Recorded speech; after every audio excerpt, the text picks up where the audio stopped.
An arrest in the bombing that killed a Vermont teenager. Is anger on the internet to blame? This is a sketch of a man who police say has tried to grab 4 girls over the past 10 days. Marguerite Ayers tells us more about a story that has parents on edge. The call of the loon, a sound some say is threatened by a simple piece of fishing equipment. In our Prime Report, Laura Kearney tells us about efforts to save the loon. An arrest in the bombing that killed a Vermont teen. I'm Leslie Gaydos. Margie is off. I'm R.D. Sahl. It happened yesterday in Fairhaven, Vermont. That's right on the New York line west of Rutland. The bomb, authorities say it was packed with nails, killed 17-year-old Christopher Marquis and badly injured his mother, Sheila Rockwell. This evening, the FBI announced the arrest of Chris William Dean in Indiana. He's charged with the bomb. He is charged under an arrest warrant issued in the District of Vermont. That arrest warrant contains 2 charges. The first is the interstate transportation of an explosive device used to kill and injure individuals with death resulting. The second charge is carrying an explosive in an aircraft and death also resulting. Apparently, Marquis made some enemies over the internet. Marquis was a CB radio and computer buff. Postings on the internet accuse him of ripping people off in CB radio sales on the web. Parents in Everett may be able to relax a bit. Police say someone has tried to grab 4 girls in the last week and a half. A man has been arrested who may be connected to those attempted abductions. The UPN 38 reporter Marguerite Ayers joins us live from Everett tonight with more. Marguerite? Well, R.D. Everett police are telling parents and their children the danger may not be over yet, even though they have arrested a suspect. Now, police did arrest a man today, wanted for more than a year on very similar charges. Late Friday afternoon, Everett police served 5 outstanding warrants on the man they say could be a suspect in at least 4 recent abduction attempts of school-age girls.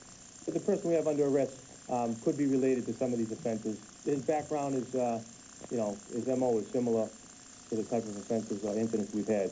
Police are not releasing the man's name until their investigation is complete, but they say he resembles at least 3 of the composite sketches based on descriptions given by the victims. The victims in these cases range from elementary school to high school age. Police say in each case, the suspect tried to lure the victim into his car, offering her money, a ride, or even a puppy. Police here have been quick to respond, notifying schools and parents to keep children on their guard. And what did the school tell you? To make sure they don't talk to strangers and don't feel like you have to be friendly to anybody that's in the car, and just stay with a group of kids and watch whatever they do. You know, they're scared of everything now. It's a shame. Everett Chief James Rogers showed reporters a lengthy criminal record of sex offenses belonging to the man in custody. Investigators believed he had left the Everett area about a year ago when he failed to appear in court. But a tip by people who knew his history led to his arrest. The warrants were of for different crimes, all of for sex offenses, including open and gross, lewd and lascivious behavior, indecent assault and battery on a person over 14 years old. And it was numerous counts out of numerous courts, many out of Boston. Now, police believe this man has only been back in the Everett area about 2 weeks.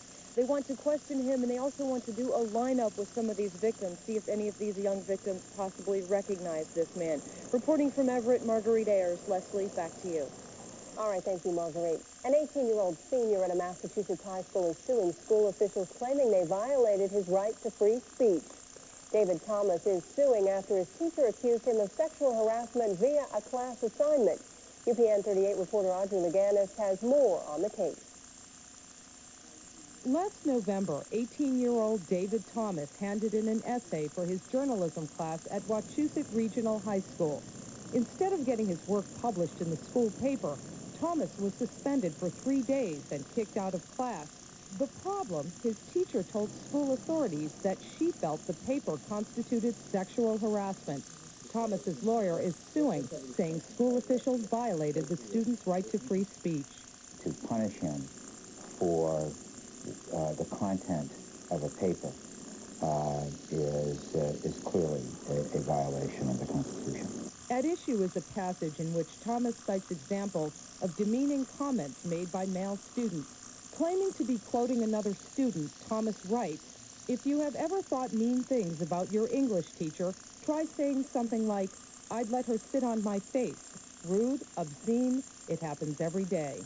His point was that this is reality, and to punish someone for writing a paper that expresses the reality of what kids say in school is completely foreign to the Constitution. The suit filed in Worcester Superior Court charges that what Thomas wrote clearly falls within the guidelines of protected speech, and that the teacher, Linda Sasso, and school officials were wrong to suspend him. Whenever someone's rights are violated in this way, it's very dangerous. We did approach school officials for comment on the lawsuit, but no one was available. Meanwhile, Thomas and his attorney want the school to apologize and wipe the student's record clean. They're also seeking damages for emotional distress. Audrey Laganas, UPN 38, Prime News. President Clinton's lawyer is going on the offensive in the Paula Jones sexual harassment case. Robert Bennett is asking that Jones' lawsuit be thrown out because there's not enough evidence to support her claims. Bennett filed 200 pages of documents. He says they prove that Jones' case is weak. Today's filing in Little Rock proves two things. First, that the case brought by Paula Jones is groundless. The second, that the 700-page filing by her attorneys last week was little more than a web of deceit and distortion. Despite Bennett's filing, Paula Jones' attorney insists her lawsuit will go to trial. The trial is set for late May. The president's alleged personal behavior is the thinly veiled basis for one of the most talked about movies in months. Primary Colors premieres tonight. It's the story of a Southern governor whose bid for the presidency is nearly derailed by allegations of an affair. Coming up, Boston Globe critic Jay Carr tells us if Primary Colors is worth the price of admission. That's it. There's been some wild weather today in the southeastern portion of the country. Tornadoes have torn up two small towns. The latest twister struck Stoneville, North Carolina, but the most deadly storm hit Gainesville, Georgia. In Gainesville, 14 people, including several children, were killed and another 80 injured. The twister left a 10-mile stretch of twisted landscape. President Clinton has declared 5 counties as federal disaster areas. The town of Stoneville is being described as flattened after a tornado touched down this evening. Authorities say 2 people have been killed and 19 hurt. New England weather, well, we're in for it this weekend, even though spring is here. Here's Tim Kelley. Hello, R.D. Those tornadoes are a sign of the energy, the tropical energy feeding in the storm that's coming up to New England. Problem is, we've also got Arctic air, and Arctic and tropical air don't mix well. We're going to have snow, ice, and rain on our doorstep early tomorrow morning. And as the day goes on, towns fly in, temperatures go down, 29 Portland, 32 Manchester, 34 Boston. The ice stretches into Boston, Windsor Locks, Springfield. This is a sleet and freezing rain mixture, especially during the afternoon and tomorrow night. Across the north, it's all snow. The mountains are going to get over a foot of snow. At the south coast, it's raining tomorrow. That changes over to snow by early Sunday, and there's a pretty good chance the snow is going to continue on Sunday. So we're looking at about 3 or 4 inches south on average and more like 10 to 12 north. Come back with more details in just a few minutes. All right, thank you, Tim. 2 things that can help any politician, being a war hero or a sports hero. The one candidate for governor, Brian Donnelly, is facing questions he fudged his background in both areas. UPN 38 reporter Dan Harris has the story. Contribution to the debate. Brian Donnelly's campaign for the Democratic nomination for governor of Massachusetts got off to a bad start at the news conference where he announced his candidacy. Bad on. Now this report in the Boston Herald, which raises the question, did Donnelly misrepresent his past? There is no doubt that Donnelly served as a diplomat and a member of Congress. But for years, it's been widely reported that Donnelly had been a star football player during his years at Boston University. However, Donnelly admitted to the Herald that he tried out for the team, but never played. His office faxed this response to the article, saying Donnelly never actually said he played. Brian Donnelly cannot control what is thought, said, or written about him in the media. He can only control what he says and what he does. However, Donnelly never took steps to correct the record. The Herald article also points out that Donnelly has listed himself as a member in a number of veterans organizations, including the American Legion, though he is not a veteran. The Donnelly campaign's statement says Donnelly never represented himself as a veteran and was invited to join several veterans posts. The campaign sent out this letter from the American Legion, which says the Legion does allow non-veterans to be what's called social members. This is not what they needed at Brian Donnelly campaign headquarters. They are in a very competitive four-way primary race, and they're clearly an underdog, both in terms of name recognition and money. Brian Donnelly is not known by most of the people in this state. Now, their first exposure to him is with this story. Donnelly's troubles are not unprecedented in the Bay State. Republican John Lakian was hit hard years ago for embellishing his resume, adding a Harvard degree and exaggerating his war record. His subsequent races were unsuccessful. Dan Harris, UPN 38 Prime News. The tuna is trying to hook a New England All-Star. Is Curtis Martin history? The story is sports. Tim Kelley has the ski report and a forecast only skiers will love. Get ready for winter. First up, our prime report. These little bits of lead are threatening one of New England's natural treasures, according to some.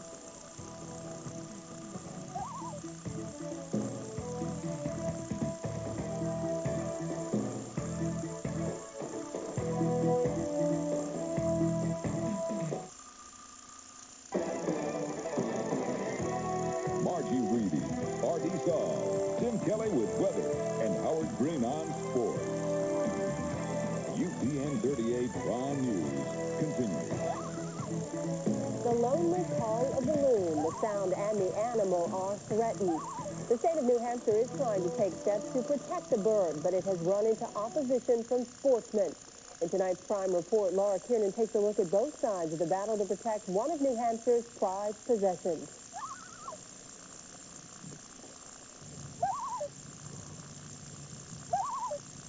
The call of the loon is a symbol of the North Country, a symbol of the wilderness.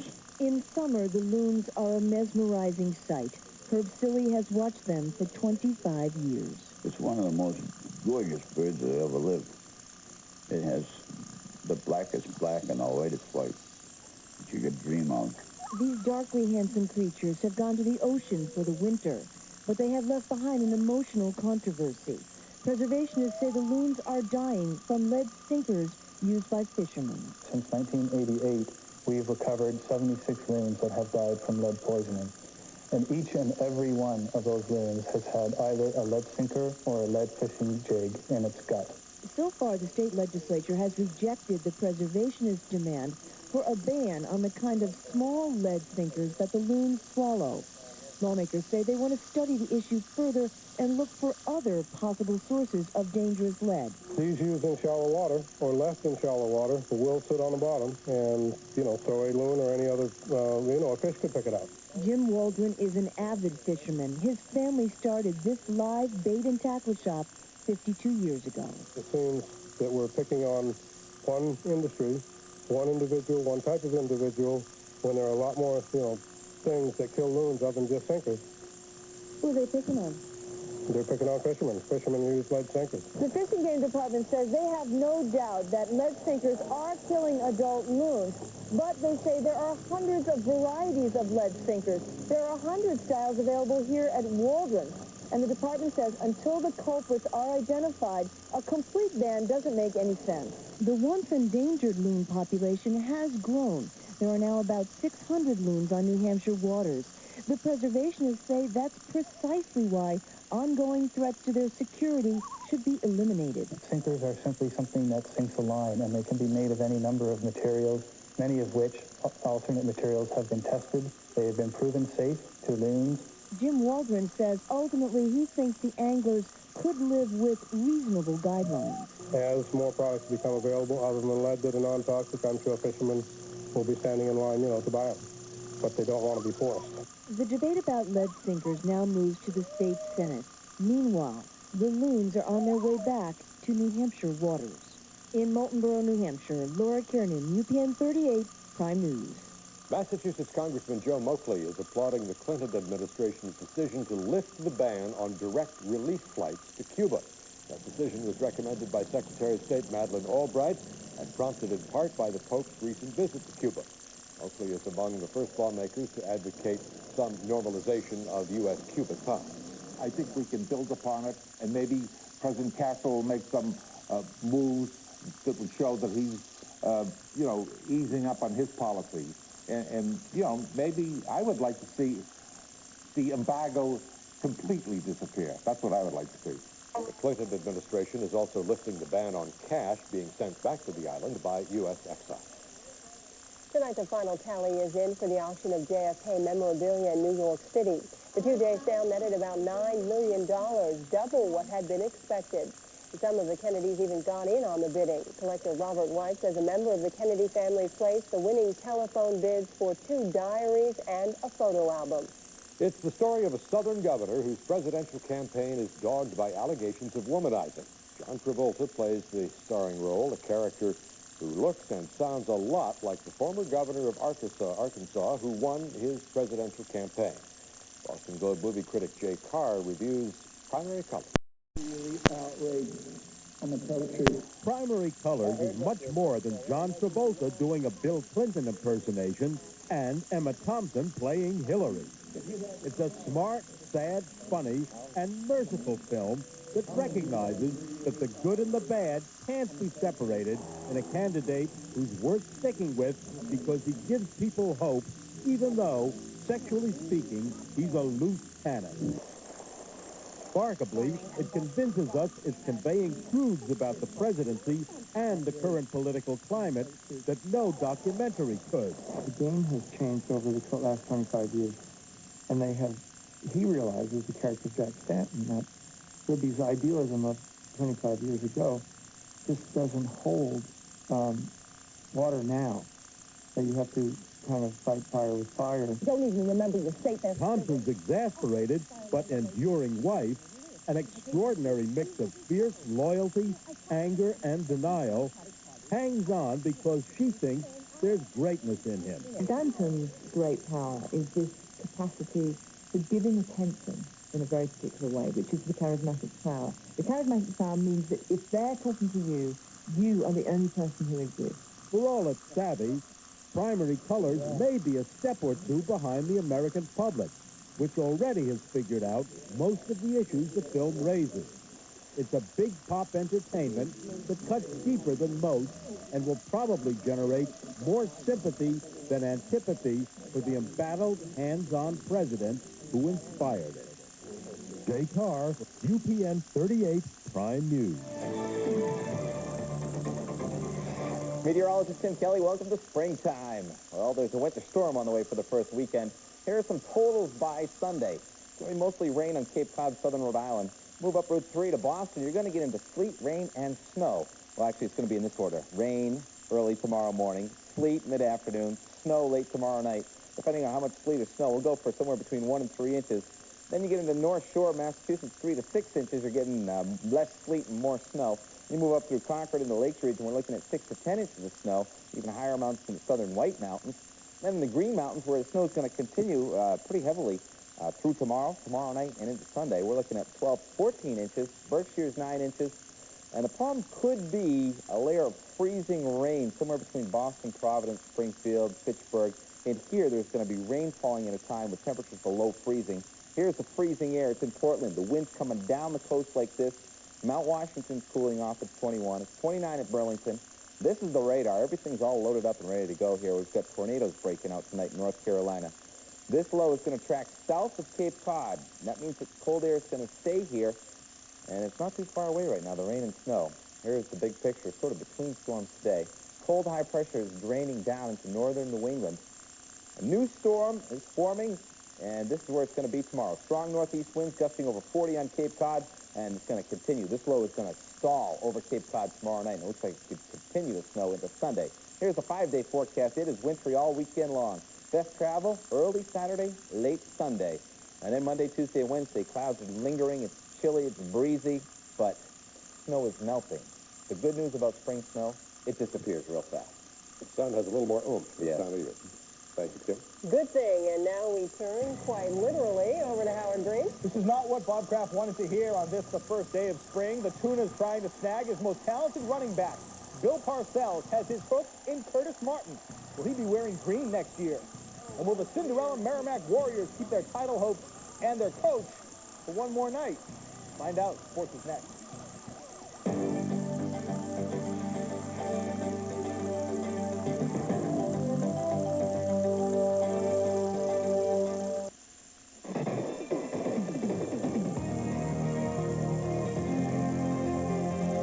It's happening again. The tuna is going fishing in New England waters, and this time he wants a running back, specifically Curtis Martin.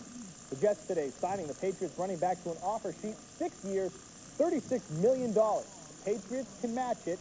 If they don't, though, Martin goes to the Jets, and the Patriots get New York's first and third round draft choice in this year's draft. College hockey taking center stage in Boston tonight. The Hockey East semifinals at the Fleet. Chris Collins is there, and he joins us now live with a wrap-up. Chris? Hey, Howard, everybody loves a Cinderella story, especially in the month of March. But tonight, Merrimack was there, and BC, they were having no part of the glass slipper thing. After the two teams played to a 2-2 tie in the first period, BC broke it open, scoring 3 goals in the second within 5 minutes, breaking this thing wide open and sealing the deal. Boston College over Merrimack tonight, 7-2. And we know Ron Anderson, the head coach of Merrimack, coached his final game because he was fired upon, contingent upon the season finale for Merrimack. Tonight, Anderson talked about his farewell. They don't want me. I'll just have to find somebody that's interested in me. And but you know, it's been I've learned a lot from it, and I hope that the kids have experienced something and something that they can take with them, because that's what life is. Adversity and challenge after adversity and challenge. So it's Boston College taking on the winner of the second game, which is UMass Lowell in Maine. Right now, with about 5 minutes to go in the third period, Maine is just pouring it on UMass Lowell, winning right now with a score of 6-2. Live from the Fleet Center, I'm Chris Collins for UPN 38 News. Howard? All right, Chris, thanks a lot. Now, if you stayed up past midnight watching the NCAA tournament last night, you now know why it's called March Madness. UConn and Washington. UConn trailing by 1 with time running out. Remaining. Bellarmine off the box goal. He was forced. The shot wouldn't go. Hamilton! No! Another tip! No! Hamilton! Oh, you can't get enough of watching that. Richard Hamilton hitting the game winner.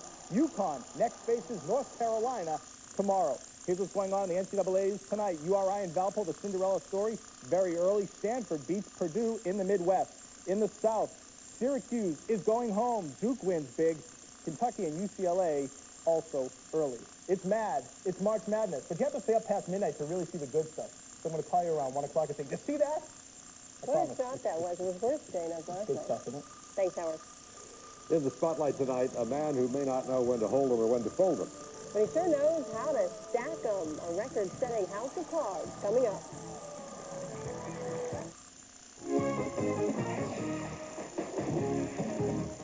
Finally tonight, Elvis brings down the house. A house of cards, that is. Brian Berg broke his own world record, look at that, by building a house of cards 107 stories tall. The structure was 20 feet tall. And what do you do with a record-setting house of cards after it's built? Well, of course you knock it down. Or you sneeze. That works. That works, exactly. That'll do it for UPN 38 Prime News this Friday night. I'm Leslie Gaydos. I'm R.D. Sahl. Thanks for joining us. Have a great week.